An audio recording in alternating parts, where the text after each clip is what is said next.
In 1568, at a wedding in Munich, the kitchen carried a pie into the hall the size of a small cart. The guests had seen the gag before, so nobody jumped when the crust lifted and something stirred under it. What stood up was a man. He came to about 2 feet, he held a sword built to fit his hand, and his name was Thomas Kaiser. The household that staged the moment owned him. 20 years later, when he died at 28, that same household paid for his coffin. That is the Habsburgs in one image. For roughly 2 centuries across Madrid and Vienna and the smaller courts that copied them, this family did something with more appetite and better bookkeeping than anyone else in Europe. They collected people. They wrote those people into the same inventories as the silver plate and the mechanical toys. And the contradiction sitting inside those inventories is the reason you should stay. The ledgers that prove these human beings were filed among objects are the same ledgers that prove they drew salaries, kept servants of their own, signed wills, and in 2 or 3 cases held more real authority than the perfumed counts standing behind them. So let me walk you through the collection. Start with why a king would want one at all. The Habsburgs ran the largest holding in Europe, and we know the number with unusual confidence because a palace archivist named José Moreno Villa sat down in the 1930s and combed the royal account books by hand. His count for the Spanish court between 1563 and 1700 is roughly 70 dwarfs. You will see the figure of 110 thrown around online. Ignore it. Moreno Villa actually read the payrolls, and 70 is the number that survives contact with the archive. The Habsburgs' own museum people will tell you flatly what these acquisitions were for. Owning unusual individuals raised the standing of a court because it advertised how far the ruler's reach extended. A rare dwarf signalled wealth, and more to the point, the diplomatic web you needed to obtain one. Anybody could buy a clock. Producing a living person, nobody else had took connections, and connections were the whole game. This is where you have to understand the cabinet of Curiosities, because the dwarfs lived inside that worldview. At Schloss Ambras near Innsbruck, Archduke Ferdinand II built one of the great Kunstkammers of the age, and the organising logic of the place tells you everything. Objects were grouped by material, coral with coral, automata with automata, worked silver with worked silver. Art and natural specimens were given equal footing, shelved by what they were made of rather than what they meant. Into that system went the portraits of human marvels, sorted by the same rules as a piece of carved horn. A person in that room was a category of thing. The man who carried this north was Rudolf II, who grew up at the Spanish court and brought its habits to Prague when he ruled as Holy Roman Emperor. He was among the earliest Central European rulers we can actually document keeping dwarves. He was known for famous and sought-after ones, and the nobility around him copied the fashion the way nobility always copies an emperor. That is how a Spanish appetite became a continental one. The Austrian Habsburgs were not inventing anything, they were keeping up with the family, and things of course get given away. That is the part of this story that lands hardest once you see it laid out. These people moved between courts as gifts. Take Petrus Gonsalvus, born with hypertrichosis, hair growing across his entire face. Around the age of 10, he was sent as a present from Margaret of Parma to Henry II of France, then handed onward to other nobles like a curiosity passed down a banquet table. His children inherited the condition and were circulated the same way. The family portraits eventually came to rest at Ambras, and the condition itself picked up the name Ambras syndrome from that collection.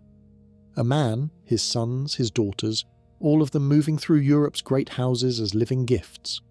Or Helena Antonia of Liège, a bearded woman of short stature whose facial hair started showing around age 9.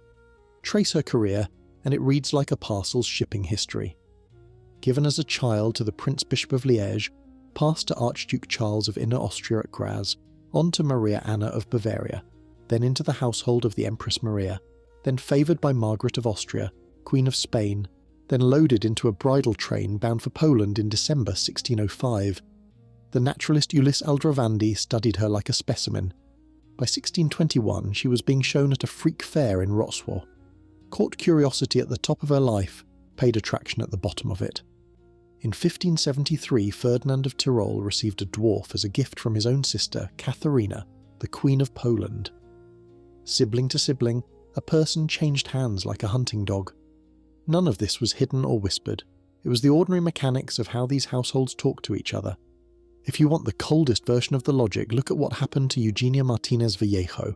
She was a heavily overweight child brought to the court of Charles II in 1680, nicknamed La Monstrua, the monster. Charles ordered her painted twice, once clothed, once nude. Sit with that for a second. A royal command on the record to document a child's naked body for the collection, the way you would record a rare animal from two angles. The Medici had done the same thing to their Dwarf Morgante decades earlier. The instinct was to inventory the body completely, because the body was the asset. It did not stop at dwarves. The Habsburg sphere collected human beings of every kind it found unusual, and the bleakest case in the whole record belongs to a man named Angelo Soliman. He was African, educated, fluent, a respected figure at the Vienna court who moved in serious intellectual circles. None of that protected what came after. When he died, his body was skinned, stuffed, mounted, and put on display in the Imperial Natural History Collection, dressed in feathers to look suitably savage. A learned man, exhibited after death like a taxidermied bird. If you ever doubted that the collecting instinct treated certain people as specimens first and humans second, that is your proof standing in a glass case. So that is the appetite. Now the aesthetics, because the dwarfs earned their keep partly by how they made the king look. The trick is simple, and it is everywhere in the paintings. Put a small person next to a royal one and the royal one swells. Villandrando did exactly this around 1620, painting the future Philip IV as a boy beside the dwarf Miguel Soplio, the prince towering, his hand resting on the little man's head, in a pose that is half protection and half ownership. The dwarf is a measuring stick. He exists in the frame to make the Habsburg taller, straighter, more obviously a king. The contempt underneath that arrangement was not subtle either. In 1611, the lexicographer Sebastián de Covarrubias defined dwarfs in print as a nauseating thing, abominable to any man of intelligence. That was a reference work, not a private insult. The casual cruelty was baked into the dictionary, but there was a second story the court told itself, and it ran in the opposite direction. Dwarfs and the disabled were classed among the naturals, people thought to be permanently childlike, and therefore somehow closer to God, untouched by the calculation and vanity of normal adults. Erasmus leaned on this in his Praise of Folly, where he points out that fools enjoy a peculiar privilege, the freedom to speak the truth without causing offence. In the Kunstkammer worldview they were lusus naturae, sports of nature, marvels of divine inventiveness shelved beside the coral and the narwhal tusk. That theology had a practical edge, because a dwarf could not threaten the dynasty, could not raise an army, could not marry into the succession. He was safe in a way no ambitious noble ever was. He could be let into the private rooms, he could hear things. The historian Beatrice Otto put the physical basis of this about as plainly as it can be put. A man who came up to your waist could not literally look down on a king. That bodily fact licensed a kind of freedom. The dwarf became the one person allowed to say the unsayable, and also, quite often, the eyes and ears of a court faction, a messenger, a gossip, a quiet little engine of influence moving through rooms nobody else could enter. They were also bluntly entertainment, served up at mealtimes on the theory that laughter helped the royal digestion. Sometimes that meant a person pulled from a pocket or presented on a plate. The pie at Munich was not a one-off stunt, it was a genre. The entertainment had a darker register too, and it brings me to a Vienna afternoon in March 1672. There was a court fashion called fox tossing, where animals were flung into the air off slings and left broken on the ground. The Swedish envoy Esaias Pufendorf wrote in his diary that on this particular day, Emperor Leopold I personally joined the court dwarfs and the palace boys in clubbing the injured foxes to death. The Emperor of the Holy Roman Empire down in the dirt with his collected curiosities, finishing off wounded animals with a stick. That is the social reality these people lived inside, and it is worth holding on to before we get to the gentler material, because the gentler material is real too, and the two things sat side by side without anyone feeling a contradiction. Before the turn, two myths need killing because the real story does not need fake horrors propping it up. The first is that these dwarfs were manufactured, that children were deliberately stunted, their bones bound, or their growth arrested to keep them small and saleable. That picture comes from fiction, mostly from Victor Hugo, who popularised the legend of the Comprachicos, the child buyers who supposedly maim children into curiosities. It is not what happened at these courts.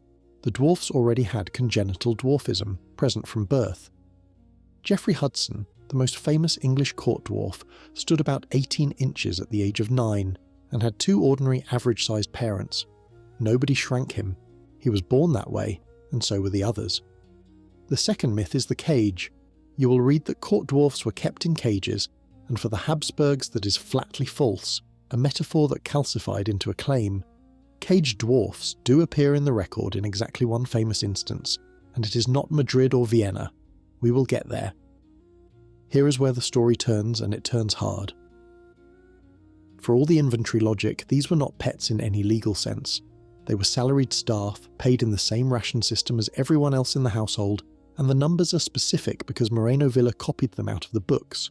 Francisco Lescano, the boy later mislabeled the child of Vallecas, drew 2 ordinary rations plus 4 ounces of tallow a day, which works out to 129,876 maravedis a year. Antonio Maccarelli, an Italian dwarf, pulled in 132,612 a year, plus 2 pairs of shoes every month. The rolls log bread, wax, charcoal, clothing grants, chickens, travel money. Mary Berbola, the woman who meets your eye in Las Meninas, had lodging, meals, pay, and a line item for 4 pounds of snow and ice every summer to keep her cool. That is the texture of these records, not a cage, a budget. It helps to know what the court actually called them, because the words hold the whole ambivalence in 2 syllables apiece. The umbrella term was gente de placer, people of pleasure, covering anyone whose job was to amuse the royals. On the payroll it sharpened to hombre de placer, men of pleasure, and there were around 55 of those documented under Philip IV alone. Then there is the word nobody quotes on the tour. Sabandejas, which means vermin, the small crawling things you step on, applied to those with physical or mental differences. The same institution that logged a man's wage and his summer ice also wrote some of them down as vermin. You're not meant to reconcile those 2 facts. You are meant to carry both. They could own things, and they did. They wrote wills and held property. Marriage too. Magdalena Ruiz, who served Philip II across some 40 years, married, was widowed, raised 2 children, and left her daughter a lifetime annuity. The jester Rabelo de Fonseca handed out a 2,000 ducado dowry. Pablo de Valladolid, another jester, died broke, because there was never a single fate here, just a range of human outcomes from comfortable to ruined, exactly like the rest of the staff. Some of them carried real responsibility. Cristobal de Castañeda, the jester they called Barbaroja, was trusted enough to be sent out as a court emissary, right up until an impertinent remark earned him exile to Seville in 1634. The point is that these were posts with duties and consequences, not display shelves. Then there is Diego de Acedo, known as El Primo, and his case alone should retire the word jester from how you picture these men. El Primo was not a clown. He ran the estampilla, the stamp that bore a facsimile of the king's signature, and was used to authorise royal decrees. That is a position of genuine trust, a literate functionary controlling the device that made the king's will official on paper.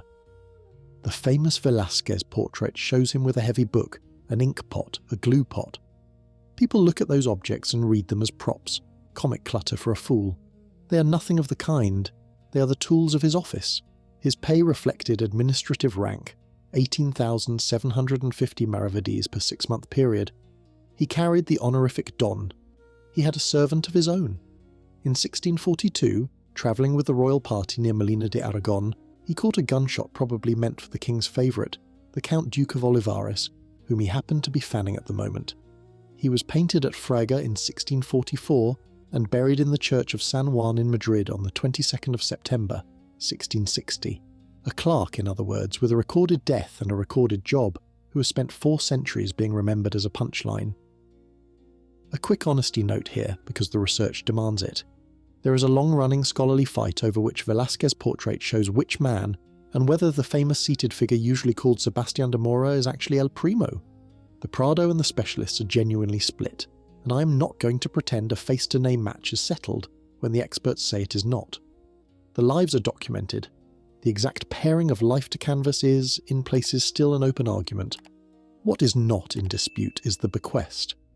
When Prince Baltasar Carlos, the heir to the Spanish throne, died in 1646, his will left Sebastian de Morra a set of arms: a silvered iron small sword decorated with 2 scallop shells, an embroidered belt, a sword and dagger, and a knife.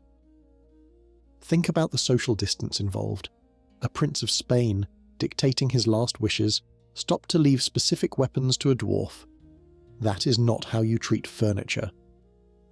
The affection ran further than one will. When a Flemish dwarf called Bonamy, who had been a childhood companion of the future Philip IV, died, the 2 greatest poets in the Spanish language wrote his funeral verses: Lope de Vega and Luis de Góngora, the absolute summit of the literary world, composing epitaphs for a man the court had nominally acquired as an amusement. You do not get Góngora writing your obituary by being a toy. Step outside the Habsburg orbit for a moment, and you can see how high the ceiling went. In England, Geoffrey Hudson, that same 18-inch boy, was served to Queen Henrietta Maria from inside a pie, in miniature armour, the Munich trick run again for a different crown. He did not stay a centrepiece. He climbed to captain of a horse during the Civil War, killed a man in a pistol duel in 1644, and was later seized by Barbary pirates and held in slavery for something like 25 years. In Poland, Józef Borowski stood 99 centimetres, toured the courts of Europe as a free man, married a woman of average height, published his own memoirs, lived to roughly 97, and was buried in Durham Cathedral. The court appendage and the self-supporting gentleman were the same kind of person dealt different rooms. Most of the Habsburg dwarfs lived somewhere in the long middle between those poles, which is the whole point. The richest emotional material, though, sits in a stack of letters. Philip II, the most powerful and famously cold monarch in Europe, the man who built the Escorial and ran an empire on paper, wrote home to his daughters from Portugal in 1581 and 1582, and in those letters he keeps mentioning Magdalena Ruiz by name. He reports that Magdalena is lonely and out of sorts. He admits he scolded her over something and she got furious with him. In another, he frets that her taffeta dress has gone to rags and then takes the blame himself, saying it is his own fault because he's given her nothing. Other letters that Winter worry about her drinking. This is a king who signed death warrants without flinching, fussing over the wardrobe and the moods of a woman classed in his own household as a curiosity. In the Prado, you can see her kneeling beside the Infanta in a Sanchez Coelho portrait, holding 2 monkeys, and the books record that the little garments for her monkey alone cost 3,768 maravedis in 1593. She was grouped with the exotic animals in paint. She was worried over like family in private. Both were true at once. So how did Velázquez see them, the man whose portraits are the reason any of these faces survive at all? Unusually well is the answer, though I want to be careful with the word. He painted named individuals at eye level, often from a low angle that quietly lifts them, with the same gravity he gave dukes. Maribarbola, in Las Meninas, is the figure who looks straight out at you, calm and direct, while the royals around her are caught mid-distraction. Call that dignified. Do not call it equality. Velázquez was a court servant painting his master's possessions, and the dignity he found in them does not cancel what they were to the people paying him. What is genuinely astonishing is what his accuracy preserved without his knowing it. A team of craniofacial surgeons looked at his dwarf portraits in 2023 and found that he had recorded the real clinical signs of achondroplasia generations before medicine had names for any of them. Malar hypoplasia, the flattened cheekbones, in every single subject. The bulbous nasal tip in more than 80%. The saddle nose in 2/3, frontal bossing, the prominent forehead, in half. He was not diagnosing anyone. He was just looking harder than anyone else in the room, and the looking turned out to be medicine. Las Meninas goes further than that because Maribarbola and the boy beside her, Nicolasito Pertusato, have 2 completely different conditions. She's achondroplastic, short-limbed with a normal-sized trunk. He is proportionately small, most likely from a thyroid disorder, his whole body scaled down evenly. Velázquez painted the distinction 400 years before a textbook could. While we're inside the medicine, you have to address the irony, because it is the most seductive wrong turn in this entire subject. The dynasty that collected unusual bodies was, by the end, an unusual body itself. The numbers are not gentle, A 2009 study reconstructed 3,000 Habsburgs across 16 generations and tracked the inbreeding rising across the family tree, the coefficient climbing from a fairly ordinary level under Philip I to 0.254 in Charles II, the last Spanish Habsburg king. That number is roughly what you get when a parent and child have a child together. More than 80% of the family's marriages were between blood relatives. Around half of their children died before the age of 10. A separate 2019 study had 10 surgeons, assessed 66 family members, and found the famous Habsburg jaw, the jutting lower face, tracking the inbreeding as a recessive trait. The family that filed other people's bodies as marvels had quietly engineered a marvel of its own, sitting on the throne. Now the discipline part. There is no evidence, none, that the Habsburgs produced dwarfism inside their own line, or collected dwarves because of their genetics, or bred miniature people from their bloodline. Charles II was short and desperately sick from inbreeding-linked disorders, but he was not a medical dwarf, and the dwarf-keeping fashion was pan-European and predates the worst of the family's intermarriage. The mirror is poetry, not cause. The dynasty hoarding rare bodies turning out to carry one of its own is a coincidence with a terrible kind of symmetry, and that is all it is. Take it as irony or take it as nothing. The whole institution had an expiry date, and it is precise. On the 30th of March 1700, the first Bourbon king of Spain, Philip V, reorganised the royal household along French lines and abolished the offices of court dwarf and fool outright. The posts were declared outdated, which they were.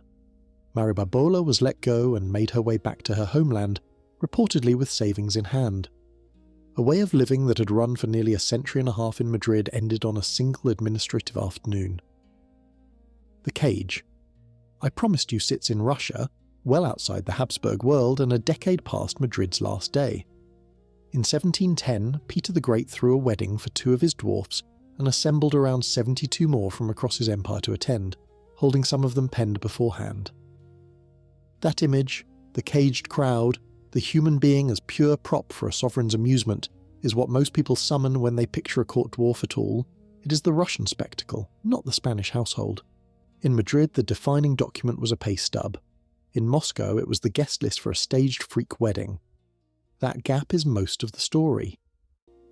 The curiosities themselves got discarded just as bluntly, and the clearest place to watch it happen is a garden in Salzburg.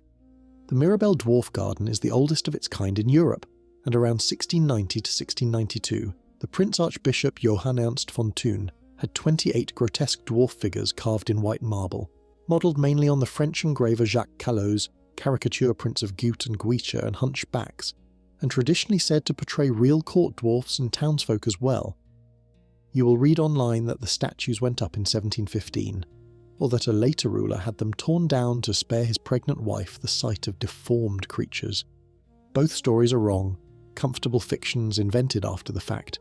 The real ending is duller and meaner.